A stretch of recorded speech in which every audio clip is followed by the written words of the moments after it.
गायत्री गुप्ता और आप देख रहे हैं SPN 9 न्यूज। और स्वागत है आप सभी दर्शकों का मेरे सुबह के खास प्रोग्राम सुबह की शुरुआत सकारात्मक खबर के साथ। जी हां, और अपने इस खास प्रोग्राम में मैं बात करने वाली हूं राजस्थान में डिप्टी सीएम सचिन पायलट और सीएम अशोक गहलोत की जोड़ी को लेकर, क्योंकि हाल ही में रामगढ़ विधानसभा सीट पर जिस तरह से कांग्रेस ने जीत दर्ज की और जिस तरह से वहां पर सेंचुरी मार ली, उससे साफ साबित हो गया कि शायद राजस्थान की आवाम अब सचिन पायलट और अशोक गहलोत की जोड़ी को पसंद कर रही है।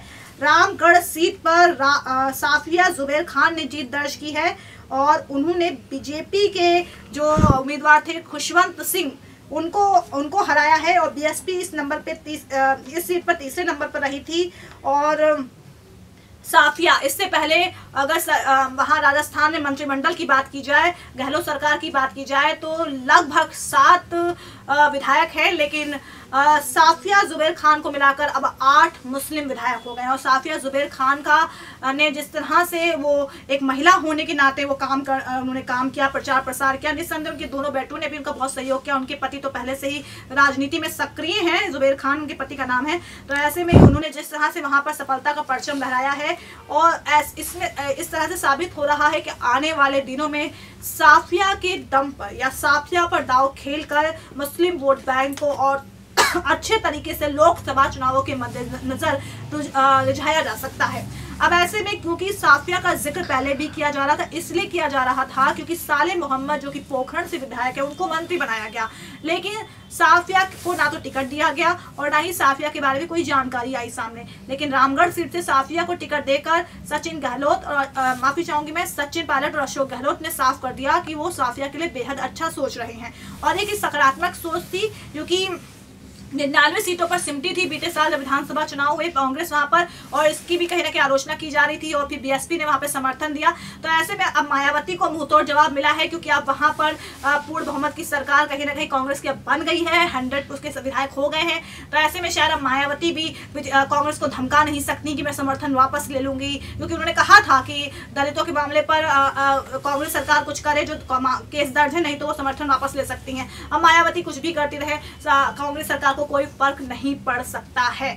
तो वहीं अगर साफिया जुबैर खान का जिक्र किया जाए, तो जिस तरह से महिला राजनेता होने के नाते उन्होंने अपने आप को साबित किया है, एक पत्नी, एक माँ होने के नाते उन्होंने घर की जिम्मेदारियां तो निभाई।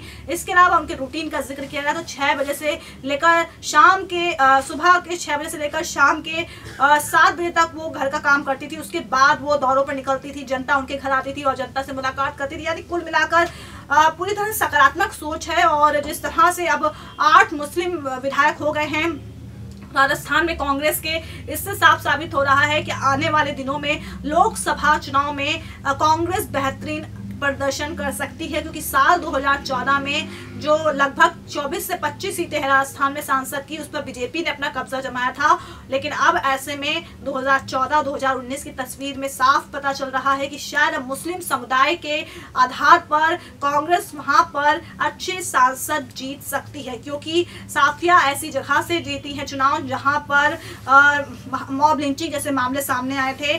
और ऐसे में निस्संदेह, और सिर्फ एक धर्म विशेष की बात नहीं कर रही, सिर्फ मुस्लिम समुदाय की बात नहीं कर रही हूँ, वहां पे हर धर्म के लोगों ने बढ़ चढ़कर साफिया जुबैर खान को वोट किया है। उनकी छवि बेहतरीन बहुत बेहतर है और शायद इसी मद्देनजर उन्हें मंत्रिमंडल का भी हिस्सा बनाया जा सकता है, क्योंकि अभी भी गहलोत सरकार में कुछ मंत्री पद खाली हैं। तो ऐसे में साफिया अगर मंत्री बनाई जाए तो इसमें किसी को आश्चर्यचकित नहीं होना चाहिए। लेकिन हाँ, एक सकारात्मक सोच है कि सचिन पायलट अशोक गहलोत की जोड़ी ने कमाल कर दिया है रामगढ़ सीट पर जीत दर्ज करके। और ऐसे में आने वाले समय में ये जोड़ी अब सकारात्मक सोच के तहत हो सकता है और जो मुस्लिम विधायक हैं उनके तहत अब मुस्लिम समुदाय के वोट बैंक को खींच सकती है। और ऐसे में बीजेपी को वहां पर बहुत कम आंकड़ों में समेट सकती है, यानी 25 में से जो टारगेट लेकर चल रही है कांग्रेस कम से कम 18 से 20, अब शायद कांग्रेस का फोकस होगा 20 से 22 या लगभग पूरी 25 सीटें जीतने का। तो ऐसे में कहीं ना कहीं अब ये मुस्लिम विधायक उनके उस काम में सहयोग कर सकते हैं और ऐसे में मुस्लिम समुदाय कांग्रेस की तरफ खींचा आ सकता है, क्योंकि हमेशा देखा गया है कि मुस्लिम समुदाय का वोट बैंक कांग्रेस को जाता था, लेकिन कुछ सालों से ये वोट बैंक खिसक के किसी और पार्टी के दल में चला गया था। लेकिन अब धीरे धीरे अब कहीं ना कहीं सकारात्मक नजर आ रही राजस्थान में, और साफिया जुबैर खान इसका सबसे बड़ा उदाहरण है। तो निस्संदेह हो सकता है साफिया जुबैर खान के बलबूते अब आने वाले लोकसभा चुनाव में कहीं ना कहीं, जिसमें लगभग 17 दिन बाकी हैं, राजस्थान में कांग्रेस सफलता का परचम लहरा सकती है। तो दर्शकों, आज सकारात्मक खबर में बस इतना ही। होगी आपसे फिर मुलाकात, लेकिन तब तक के लिए नमस्कार।